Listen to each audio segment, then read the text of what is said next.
Good morning. My name is Rich Sloma. Welcome to today's New York State Archives presentation of Introduction to Managing Electronic Records. Today's presenters are Michael Martin and Sarah Durling.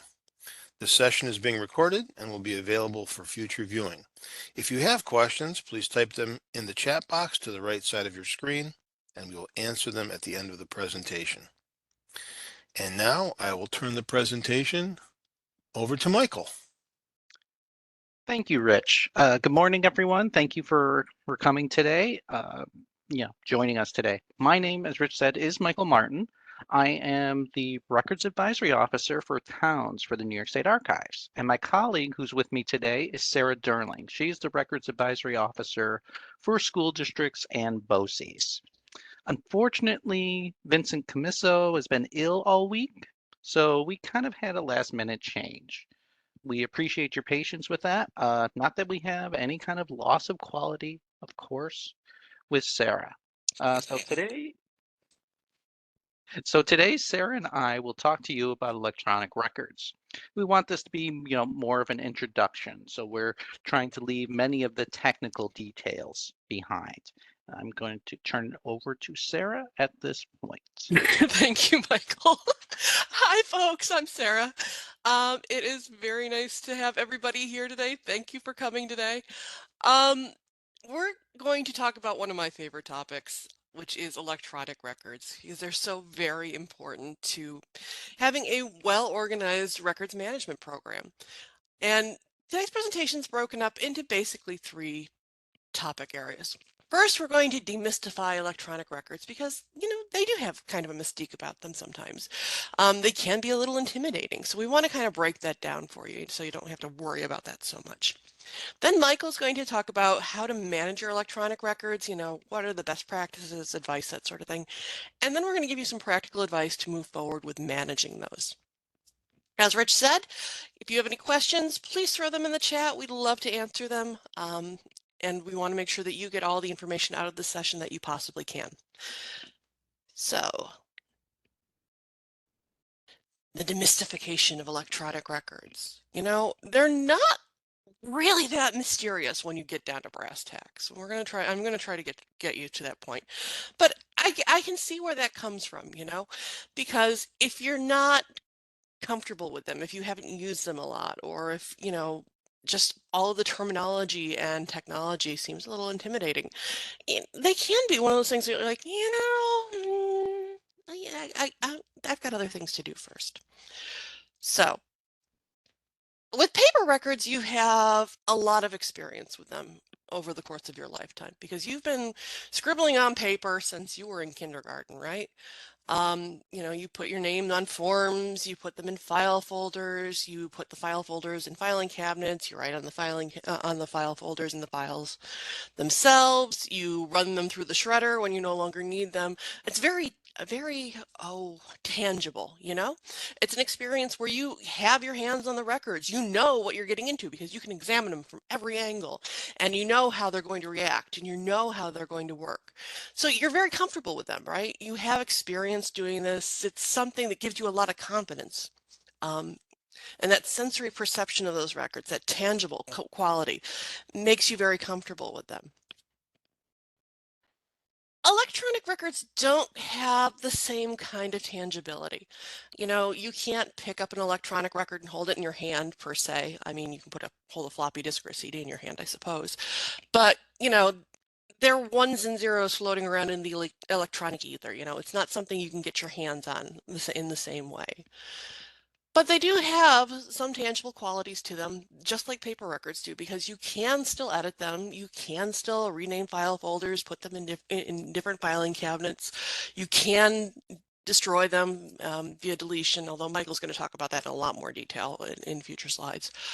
You're just doing it through a mouse or a keyboard. And there is a tangible quality to it. It's just not quite the same as your paper records. And the thing with electronic records is, and I think this is what trips up a lot of people, you don't need to have the in-depth knowledge of an IT person to manage them, because that's why you hire IT people. You just have to have the confidence to talk to the IT people with the questions that you have.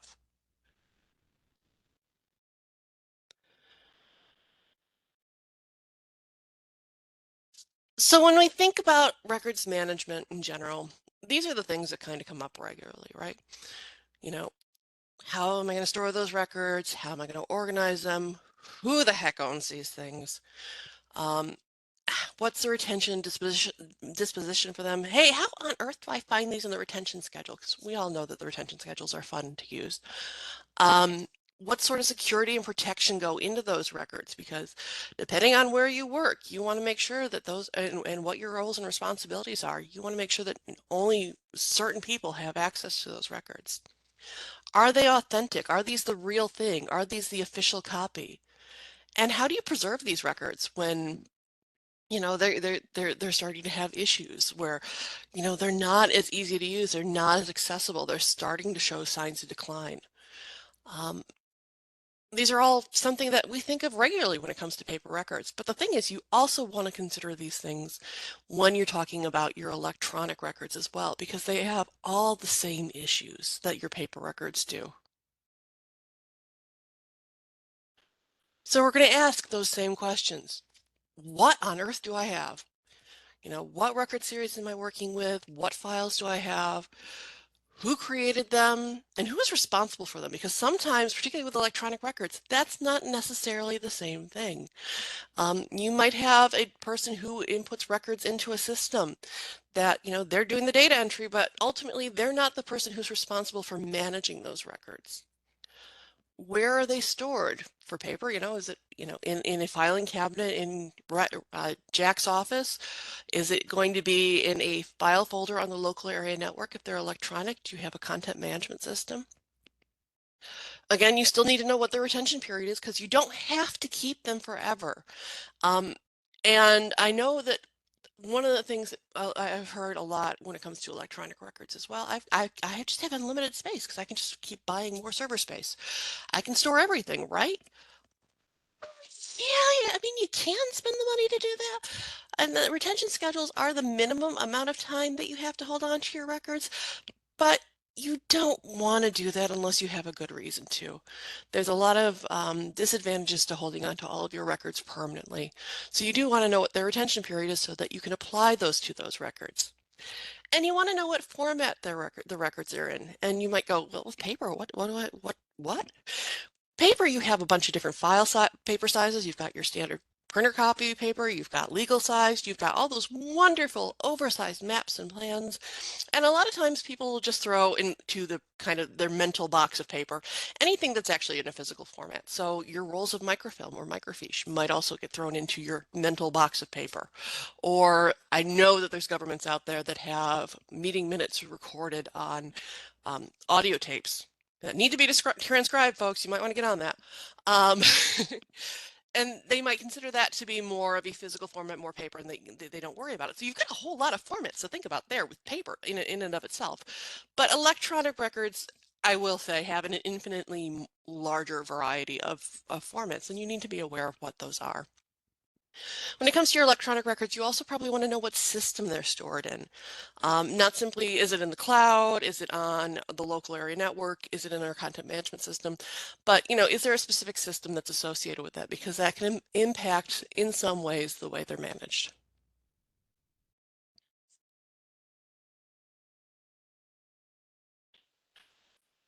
When it comes to electronic records, you are going to have the same kind of problems that you do for paper records.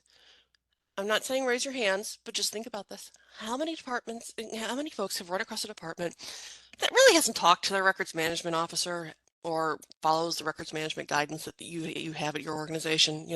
They just kind of manage records the way they've always managed records. They're going to do what they want to do.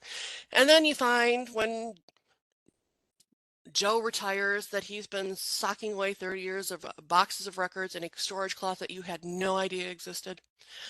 You have the same issues with electronic records. People are going to manage them however they want, which means they might have interesting file names, storing them in interesting places on their computers and local area networks. You might have somebody who's got very important files on a CD that they're using as a coaster. I mean, there's all sorts of fun things that happen there. You have folks who don't understand why records management is important, so they don't really want to follow along with the policies and procedures you have in place. So they don't understand that if you have them organized, you can find your records faster. It can be much more efficient, or you can get rid of your records when you no longer need them, and then you no longer have any of the risks associated with it. And that goes hand in hand with not knowing what the potential issues are. Because if you can't find your records and depending on why you need them, it's just a loss of time and resources for your government as you're trying to figure out where these records are and where I can find them. Um, all the way to, hey, we're in the middle of an audit and we don't have these records and we might get a fine for this. So there's a lot of issues associated with not managing those records, and it's the same for paper and electronic. It doesn't really matter what format they're in. You have these issues across the board.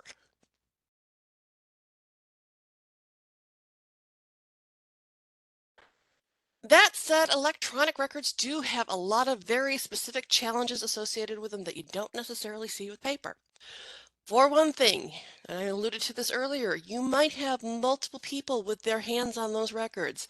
You've got the person who created the record, put it in the system. You might have multiple people who are using that record because it's not being held hostage on one person's desk for the entirety of its lifespan, because it's on the local area network. I can get a copy of it, Mike can get a copy of it, Rich can get a copy of it, and we can all use it at once.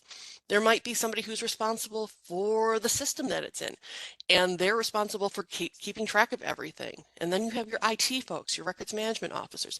There's a lot of folks you might need to talk to as you're trying to figure out the best way to manage these records because they all have a stake in the use of them. Records can be created on a whole host of creation devices. It's not just your laptop and your PC. And you really do have to think about all of that when you're trying to figure out, well, where are these records and how am I going to manage them? There are records that have continuous changes to them that they are not, published into printed off to paper and put in a file, and they're not going to be edited again. You might have fiscal systems or databases that are just continually updated with information, and you need to think about, how you're going to capture those records and how you're going to manage them and determine what information can be purged from them if as it passes their retention period, what files can be purged from them if that happens, or if you are going to look at a longer term management strategy for those where you end up holding on to those records until that file is no longer in use and you've passed all of the retention period associated with it. There's a lot of things to think about there. And then, as I mentioned, you can have a whole bunch of storage locations for those records too. Again, it's ideally you have a policy as to where these records are going to go that everybody's following, but that's not necessarily true. And sometimes people don't even really realize that they're storing records in places they probably shouldn't be.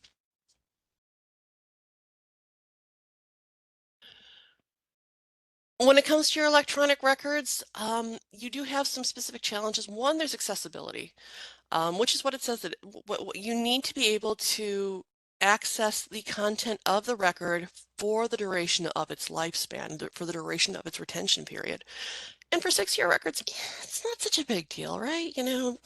We know how fast technology changes in that regard. But when you have a record that's got a 20-year retention associated with it, or a payroll record with a 55-year retention period associated with it, or the core of your personnel files that are permanent, in 50 years, are you still going to be able to open the format that they're in right now?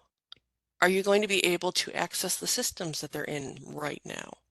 So you have to stay on top of that, and that's where you have to make sure that you're working with IT so that you can continually access those records.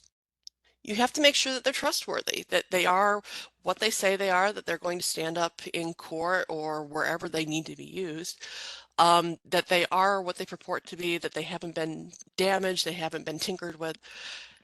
And it's easier to do that with electronic records and then with paper, and especially microfilm. It's really hard to edit microfilm. So it's something that you have to think about when you're setting up your electronic records program. And then there's those preservation challenges. As that technology changes and you're trying to stay on top of that, sometimes things happen where systems become unsupported unexpectedly, or there's not necessarily an easy jump to the next version of a file or software. And you have to really think about that and work your way through that. But the thing is, most of the records that you are creating these days are created electronically. This is not something new or unexpected. I mean, think about your work. When was the last time that you started a record on paper? You know, maybe you filled out a form, but most everything is an email, or it's started up in Microsoft Word or Excel, or it's some sort of online form. They're born digital. At least 85%, and I've heard numbers well into the 90% percentile um, of what is being created electronically. So you do have to work on managing these records because there's so many of them. They're vast. Um, I have been using electronic records or in one form or another for the last 40 years. When I was 6 years old, they threw me in front of a computer and said, "Hey, learn how to program," because I was a nerd. Yay. Um, and that created files that were potentially records. And I've been using it ever since. And I'm not saying that everybody has been using records for 40 years because, again, nerd. But I would say for the last 20 years or so, most folks have been dealing with electronic records in one format or another. So it is something that needs to be addressed. And it's not like they're going to go away either. You know, getting a handle on them now is going to improve your life later on. But those files, like I mentioned, they come in so many formats. You know, it's not just there's going to be a Word file. There's going to be a spreadsheet. There's going to be a PDF. There's going to be all those digital photographs on your camera. There's going to be all those emails that you have to try to figure out how to deal with.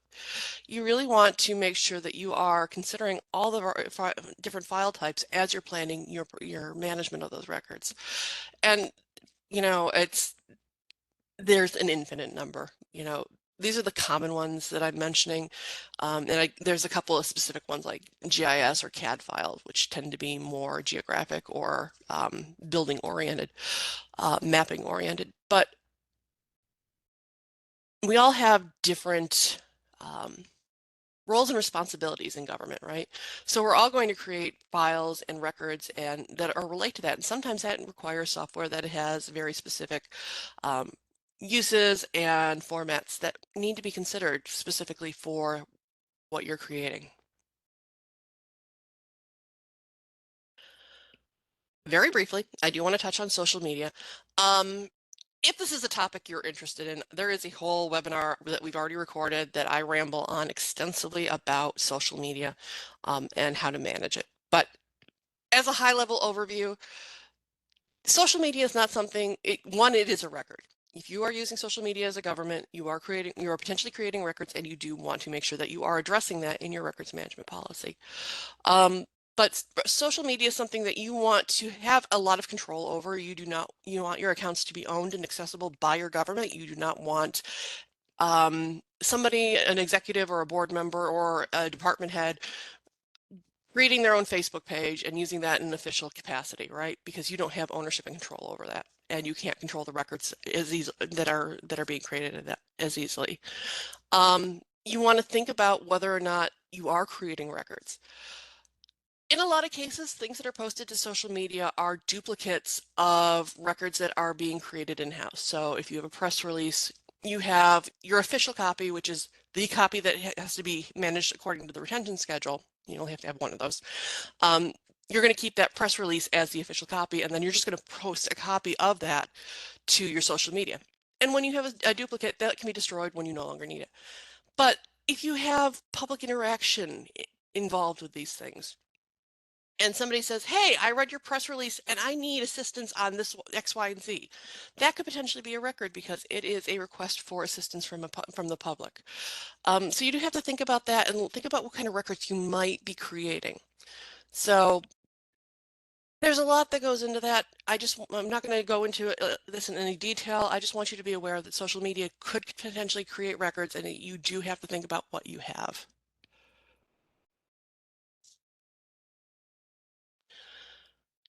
Your electronic records broadly are going to come into two different flavors. One, you're going to have your structured records. These are the things that are going to be in databases, for example.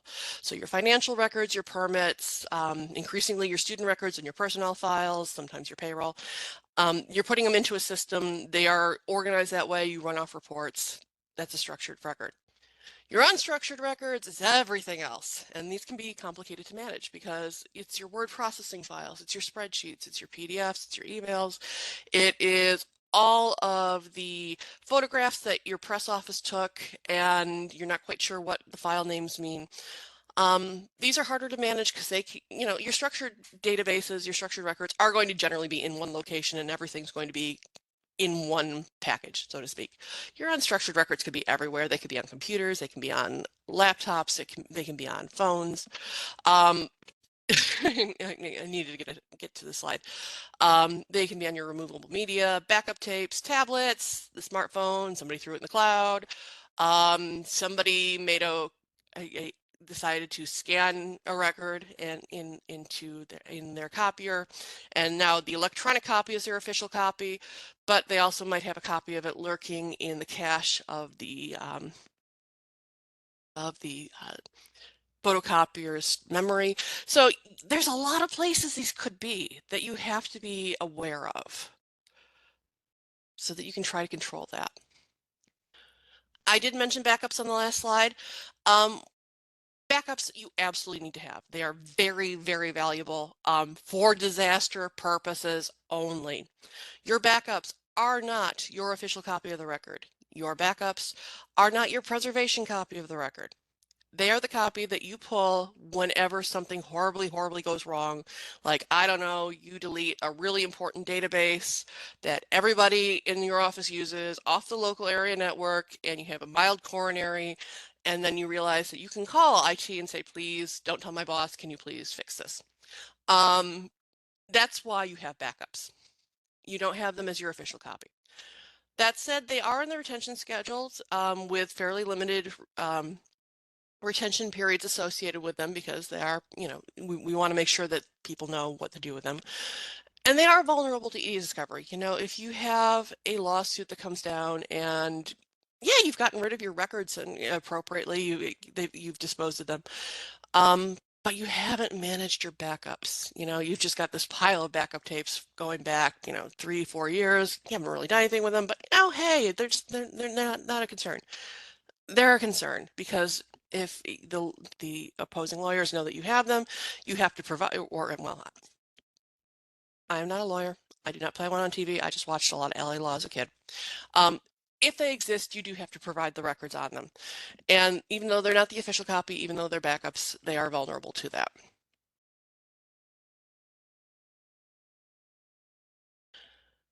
One of the big things that I see a lot about lately is electronic storage, cloud storage. And you can store your records in the cloud. There's nothing that prevents that. But there are a lot of things that you want to think about when you're using cloud storage, including the contracts that you're going to be signing and what sort of information that you're putting out there. What records are you storing out there? Who has access to them? Who owns those records? Can the storage vendor mine them for data or not? Where are they being stored in the cloud? Is it all are all the servers in New York? Are they all in the US? Are they all over the world? How do you get the records back out of the cloud? How much does it cost to increase the amount of storage that you're using? There's a lot of things that you need to think about when you're contracting with your data storage vendor.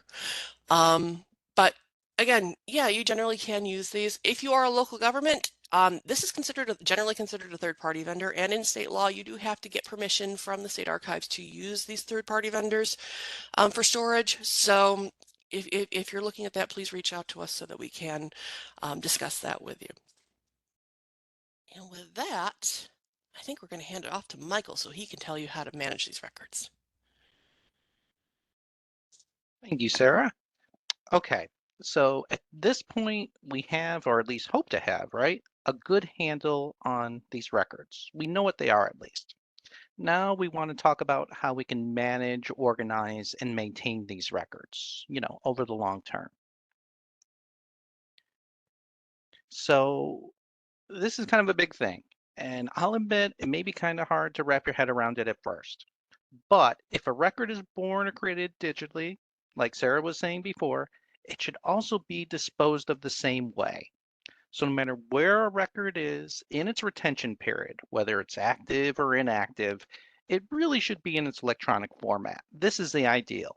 So yes, that really means no printouts. Ideally, we're looking at a situation where you're not printing out things because it's much easier to maintain its electronic form than its paper form. So we need to have kind of the same mindset here. I want to explain that all the records created electronically, they're digital. This includes your MS Word document, anything that's created in a database, an email, or PDF document. It, that's a scan of a paper record. They're all considered electronic records. So let's begin discussing what we consider some practical advice on how to manage your own electronic records. Like anything, dealing with records, you have to start with an inventory. Always tell people, I want to scan everything. No, first thing you need to do is start with an inventory, no matter what you have, because you really can't do anything until you know what you actually have on hand. So you need to look at your support. Do you have support from management? If you don't have support from management, you're going to get pushback from people saying, why are you doing this inventory in the first place, right? You need cooperation from your IT, whether it's your IT department, IT staff, or the IT vendor that you have. You need their cooperation on this, or you are not going to get anywhere. Pretty simple. You need to think about your scale. Determine the scale of what your inventory is going to cover. Okay, what is the scope? Will it be all departments or just a few? Maybe for a pilot, right? Are you going to look at one business function or all? Administrative, fiscal, so on. And then you have to have a plan for your inventory. Develop a plan and a timeline. And remember to be flexible because, of course, things change all the time. So what are your goals for your inventory? Well, inventorying these records is similar to what you do for paper, but of course it has some additional things. One thing you have to do is you have to conduct what's called a systems inventory. That means you collect data on the system that creates your records. Information that's typically included is what data is collected, what software does it run on, and what are its reporting capabilities, and so on. Also, what volume of records electronically are you dealing with? How many gigabytes, terabytes, so on. You want to identify the owner, who created the files, and who was the owner of the record. Sarah kind of alluded to that in the beginning. Well, you want to make sure that you have that information as part of your inventory. And then you determine the official record. Is it the paper printout or is it the electronic file that's stored in the cloud? One of those has to be the official record. Is it a draft or the final record? Which have you determined to be the official record? And when it comes to local governments, you can always reach out to us if you're not sure you're using the electronic copy or the paper copy as the official copy, because we actually have a resolution that we're happy to share that you can have your authority pass, and that they can then say you can keep electronic copies as the copies of record, but it doesn't necessarily mean you're going the whole full paperless route. So your inventory is going to help you locate and identify any problems that you may have. And yep, not surprisingly, there are going to be some, right? Here are some of the most common ones that we run across in the time, in our times of trying these different things. And we're going to talk about each of these. Talk about outdated systems, unorganized files, and uncontrolled duplication.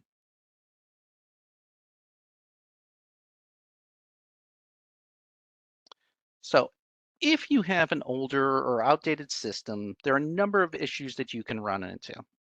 There's hardware and software issues. Maybe the software is no longer supported, or the hardware may not be upgradable anymore, may not be compatible with your newer systems and formats.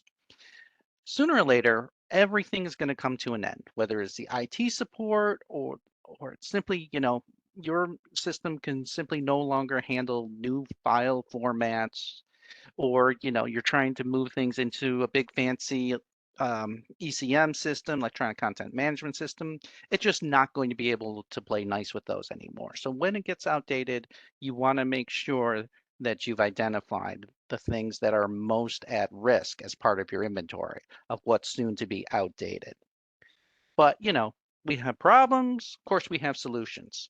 You want to evaluate your current systems as part of your inventory. You want to look over them and see where these problems lie. Look at some critical issues, especially if it's going to be out of date soon and not usable in the coming years or months. You got to plan for this. You want to work with IT to develop a strategy, sit down, IT or management, figure out how you're going to avoid basically going over the cliff, right? When it comes to your data and not having any way to get data out of your system. Okay, so let's just say the Department of something I just made up, yes, that is its official name, has a whole bunch of unorganized files on their LAN or local area network, right? It's not clear who created these files, if they're duplicates, if maybe there's paper copies or other on hard drives. None of this is clear. And guess what? The file names are often confusing and provide no clues. If anybody is not sure what that looks like, just take a look at your My Documents folder sometime on your laptop or PC, and you'll see what unorganized files really look like. So one approach in trying to organize these could be to simply create a folder on the LAN for each employee. You can direct these employees to move all their files that they've created into the folder. And then ask these employees to review these files to identify what needs to be kept and to remove duplicates. You can also collect all the files of former employees and put them in a folder for further review. We all know people who have, you know, resigned or, no longer in office or what have you, but their files are still kicking around. You have to have somebody identify those and figure out what to do with them. And then you plan those next steps. This is only the first step in solving the problem. You need to figure out what you're going to do next. Okay. So you want to get organized, right? You can organize files on the LAN themselves. And we have some different options to develop a plan to help organize everything that you have. You can form a team to create a file folder structure on your local area network that's based on either the function or the department. You can develop naming conventions for various file types so they're easier to file and find when needed. And we have an example of that on the next slide. You can document your policy and procedure manual. You can document what is your official policy and procedure for naming files, for organizing things. And then you provide training for your employees. You train the staff on what needs to be done to organize your files. And periodically, you're going to review and audit this new system that you created for accuracy and compliance. So now we're looking at some of those naming conventions, right? Some of those standards that we mentioned. Well, here's are some that we recommend. You start off with the drive name, all right? This happens to be in red on this slide, so you can see the little P. So whether it's on a PC or a device, you start off with the drive name. This is, in this case, it happens to be the cloud because P is definitely not on somebody's laptop or hard drive. Okay, and then you have your folder. You set up some folders that are equivalent to your paper folders, either by department or what have you. This has been highlighted in blue in this particular example. So planning and then board minutes. And they even add a little note that they're permanent, right, in blue. And then you go down to the files themselves. And when you get to file names, you want to have them simple, short as possible, and easy to understand.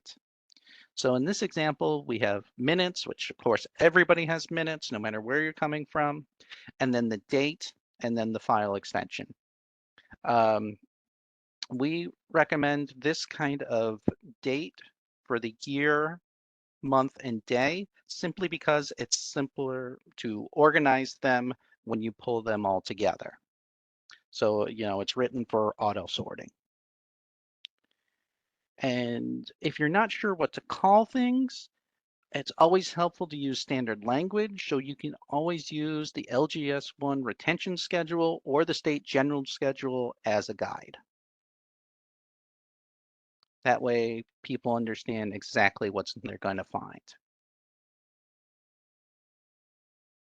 All right, so if you're not going to do it yourself, maybe you can organize things by looking into an EDMS or electronic content management system. It's another way to organize.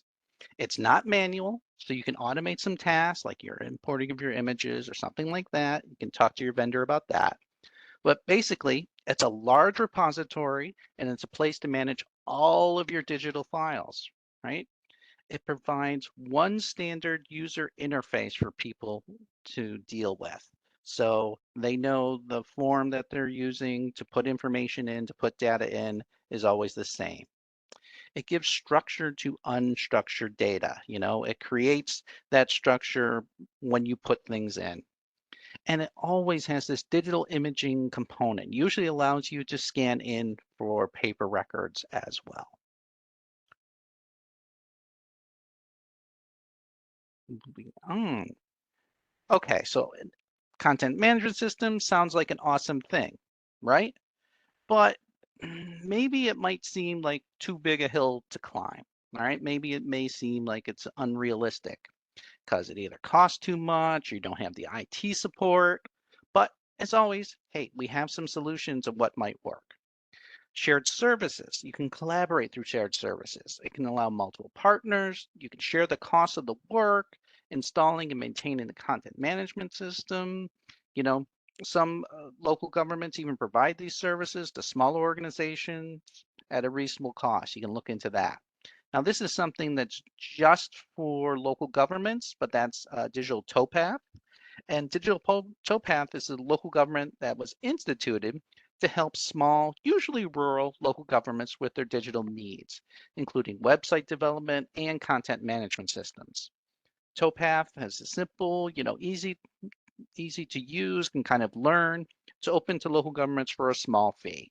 And you can get more information on them on their website at Digital Towpath, all one word, .org.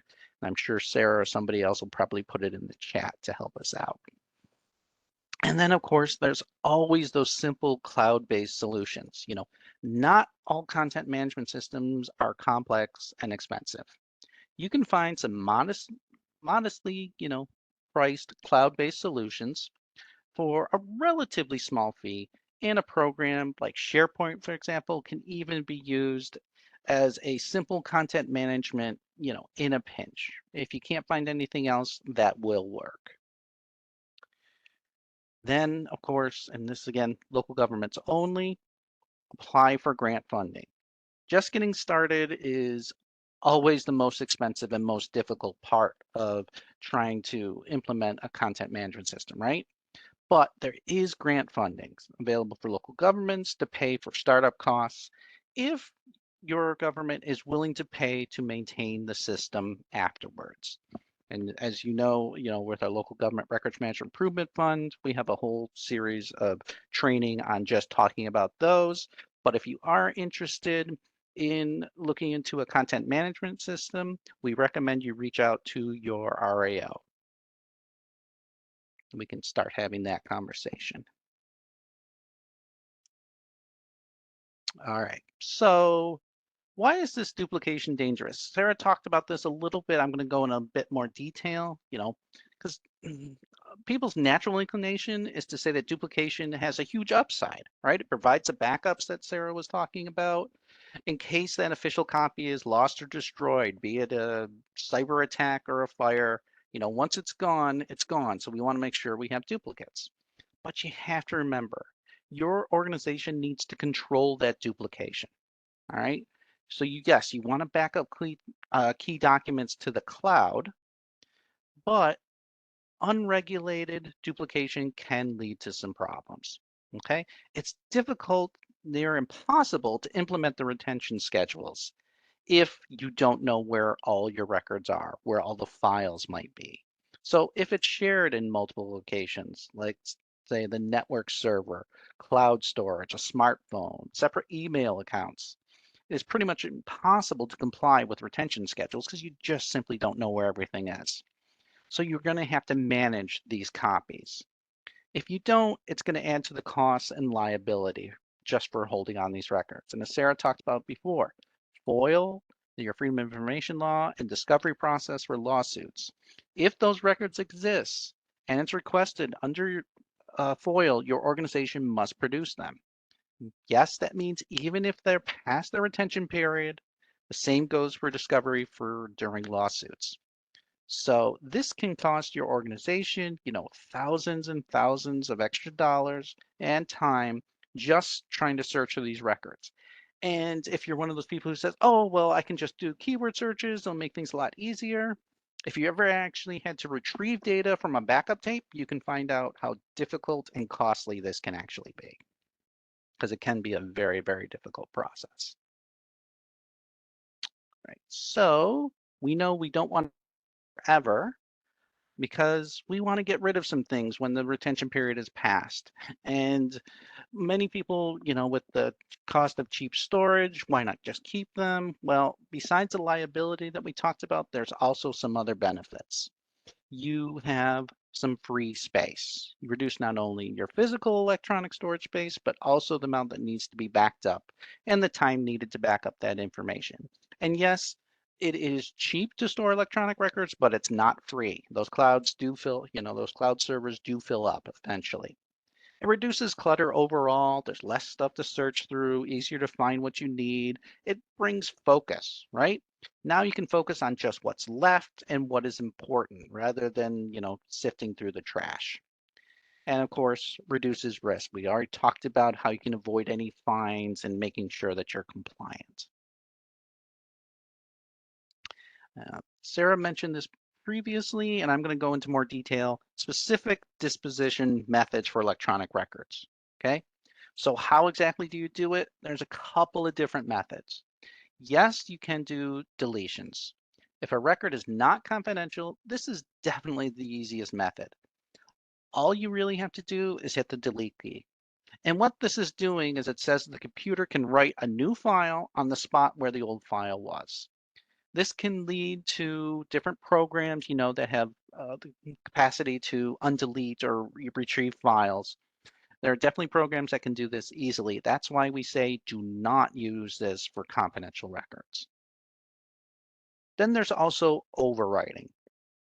Okay, so if a record is confidential, or you just want to make sure it can't be recovered, you always want to use some kind of overwriting or wiping software. The software overwrites the deleted record several times, not just once, but a couple of times, making it close to impossible to recover the document.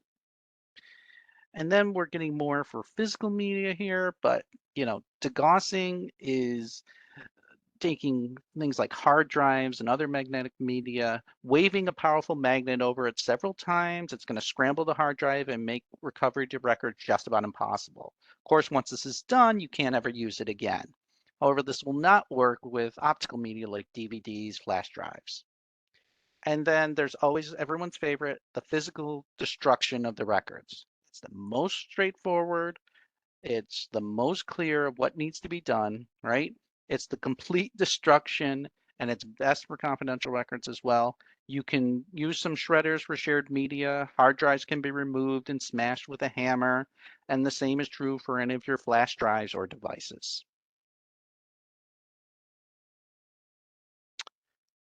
All right, so now the question is, any electronic file you keep must be accessible for its entire length of its retention period. So what are preservation concerns? If you need to keep a record for 1 to 6 years, there's less of concern that it'll become inaccessible compared to some that may be kept for 55 years or permanently, as Sarah mentioned previously. So for the short term, the native file format, IG, for example, whatever it was created in the first place, a Word doc, spreadsheet, so on, that'll be okay. But of course, like everything in life, nothing is guaranteed. So you need to make sure that you're going to be able to keep that file for its full retention in some accessible format so people can read it. Now, for more details on preservation, we have some suggestions.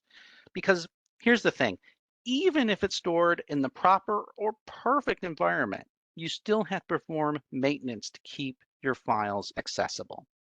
You have to think about data transfer to new media, refresh that periodically.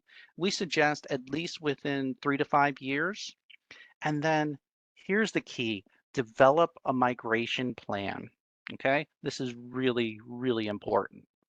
You need to have a plan to move or convert your data before the current system is obsolete and a vendor no longer supports it. So think about, you may need the vendor's help to do this. Make sure you have it before their support goes away, or it's merged with another business and suddenly they don't care about something as much anymore. You want to make sure that you've addressed this.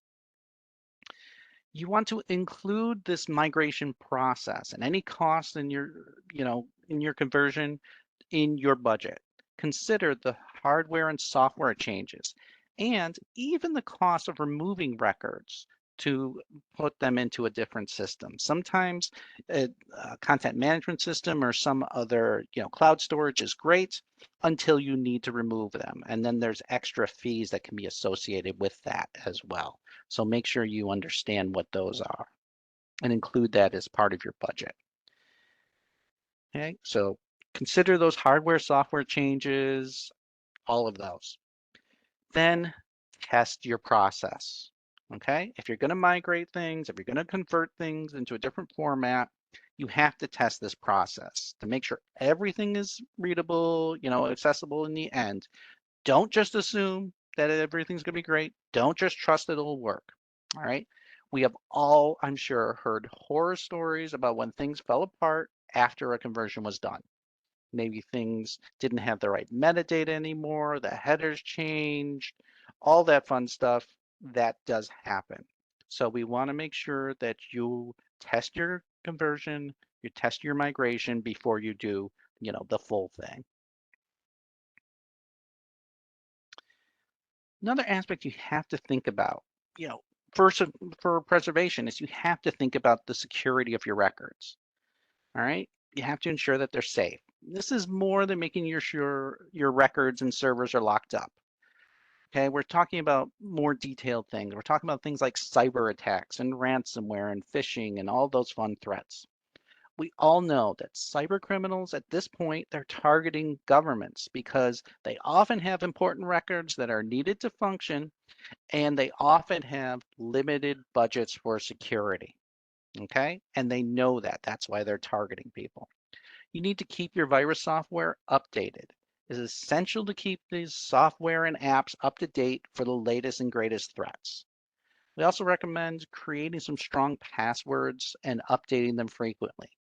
We all know it's more than just, 8 letters these days. Make sure you have strong passwords and change them frequently. That whole idea of passphrases and you want like 14 different characters and a whole bunch of, numbers and odd things as well.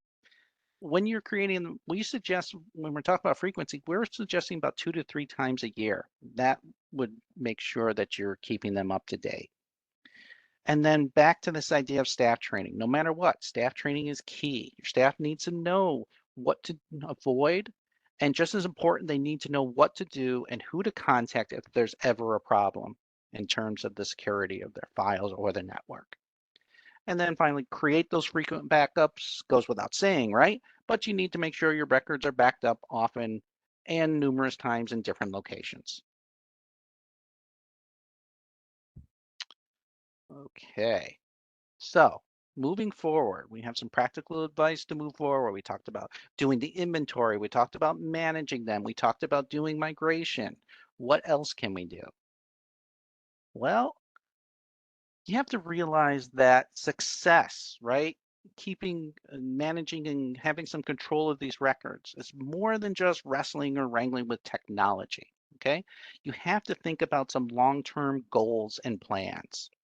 So, how do your electronic records fit into your overall records management plan? What projects do you want to work on first? Maybe you want to scan. Is there a department that you want to work on with a pilot, for example? Think about that and then how you want to expand over time. And then, of course, policies and procedures are always important. You want to have things written down. You want to have the do's and don'ts for people to follow or avoid. You want to make sure that people understand what responsibility they have to manage their own records, and that that's written down as part of policy. And finally, you want people to know what to do when they run into trouble, most of all, who they need to see. And then, of course, we're banging that drum, staff training, make sure they know how to use the systems that create and maintain the records that they are using. Make sure they know how to maintain and dispose of the records properly. So, wrapping up, here's a few things we want to make clear. Understand what records you have is critical to success. You need to know what you have before you can do anything, right? That includes knowing what electronic records you have, where they're stored, what systems they're in, and so on. There are multiple different ways to manage. We have multiple strategies for manage your electronic records. You can maintain them yourself. You can send them all to some big honking electronic content management system. Either way, you have to kind of get a handle on them, or else they're going to proliferate, out of control. Successful projects need support. Okay, you need support from your management, your IT, and your staff. The only way they're going to support you is they understand what records they are creating, maintaining, and what they need to do to ensure the records that they are creating, how that preservation will happen. Okay, so we've reached, thanks for listening to us today. Here is the part where we answer any questions that may have come up while we were talking.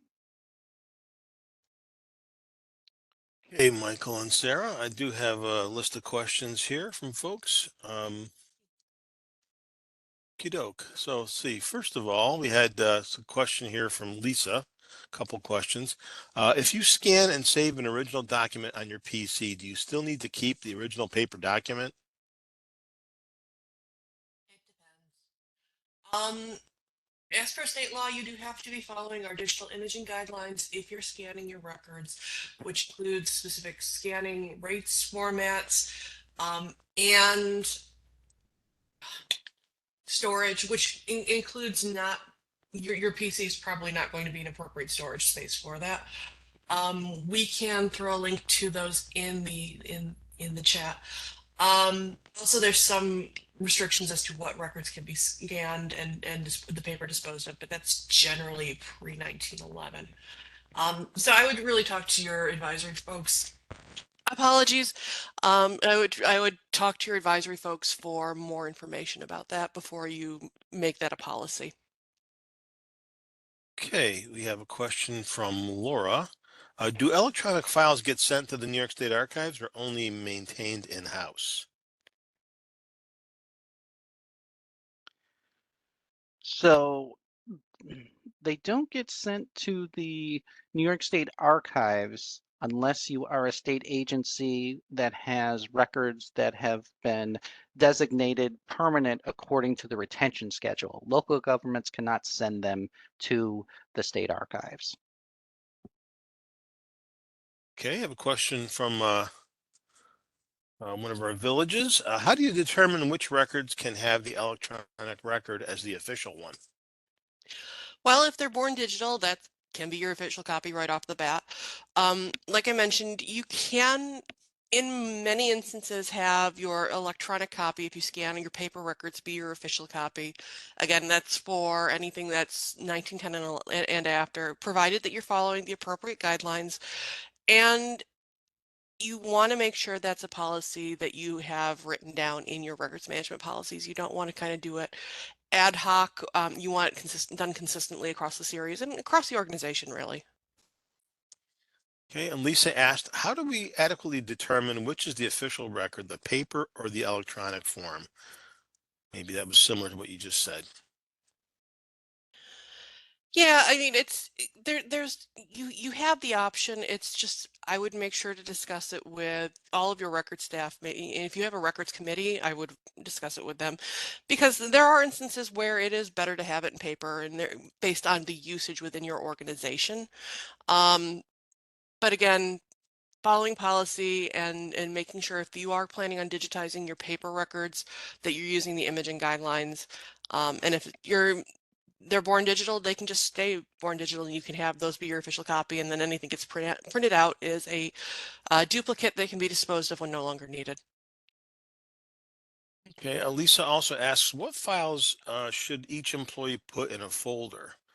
For example, spreadsheet, emails, those types of things. I would say whatever files that you're working with, then you're currently working with as an active file, and then the files that you probably have used in the past. So it may be a spreadsheet, the Word document, PDFs, whatever is being sent to you. And Carol asked about where the retention inventory information was. If you could repeat that. Maybe retention schedule. Well, there are two schedules for state agency. There is the state general schedule, and then for local governments, there is the local government schedule 1 or the LGS 1.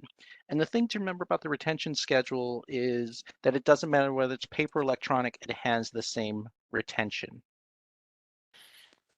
Okay, I have a question here from Maria. So when you purge your system slash backups as a cleanup, it should be done per the LGS1 retention and written up as if they were paper records, correct? I would recommend it. Okay, have a question here from Bargov. What is the recommendation when a person is retiring and we will have a new person taking over and we'll need some of the files from the previous person? So he's like asking how to implement the retention in that situation. Well, the retention wouldn't necessarily change. I mean, the retention period would still be the same whether somebody was there or not. But what you do have to make sure is that those files will remain accessible after that person has left. Particularly, I'm thinking of email. Sometimes people have individual email accounts, and you want to make sure that things aren't stored somewhere that is impossible to get to. But you want to identify what records they have, just like you would with the paper records, what records they have, and then move them to some other place where they can be reviewed. And then, of course, you want to make sure that they're passing on the records that their successor will need as well. I just want to chime in here. This is where it's actually important to have records management policies associated when people separate from service for whatever reason, whether they're retiring or whether they left under less than ideal circumstances, because you want to make sure that you're getting all of the records off their machines before those machines are repurposed or surplused. So something to think about. And Lisa asks, how do you go about using an electronic content management system? And wondering about the approximate cost of that as well. I would say you would have to contact some vendors for that because the basic idea is that you input information into the system like images or data, and then it can help structure your records. But they're all going to have kind of different costs, different levels. So you probably want to reach out to one of your vendors for that. Or I also recommend reaching out to other organizations, other governments. They may have some stories and some experiences as well. And I was going to say, I do believe we have some products on our recorded webinars on how to use electronic content management systems. We have real life ECMS examples in local government and state agencies, which you can find on our website. Excellent. Okay, let's see.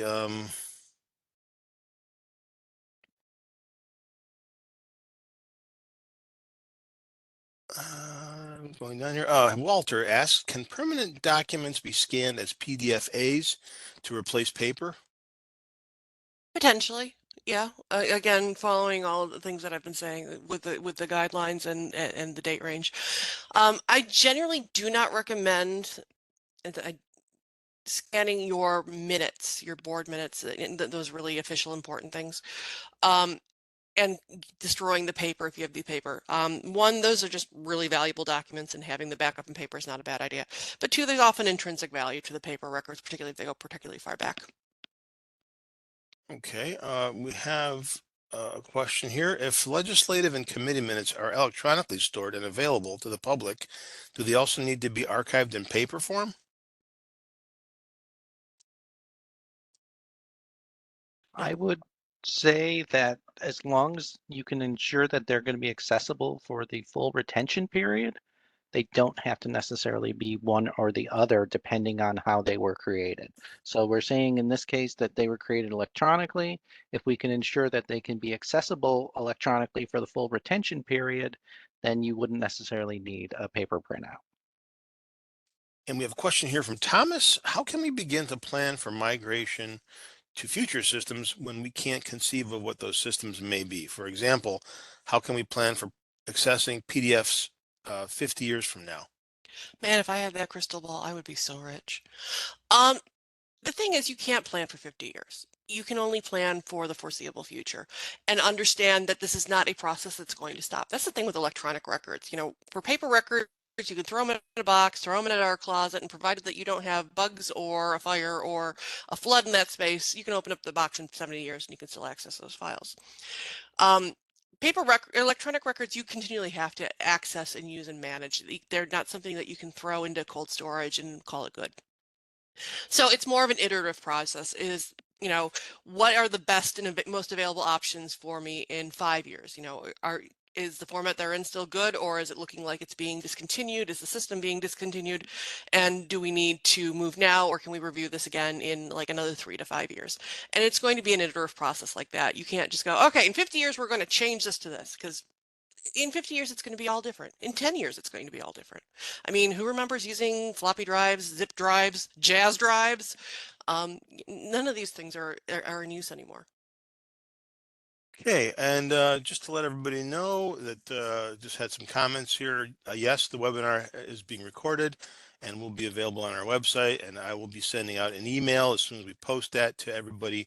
So if you got the information here for this webinar, you should be getting through our constant contact uh, uh, application, you should be getting the information on that. And some people asked for a copy of the presentation. Anyone interested in that? If you could please email us at arctrain@niced.gov, same email that you received the instructions from.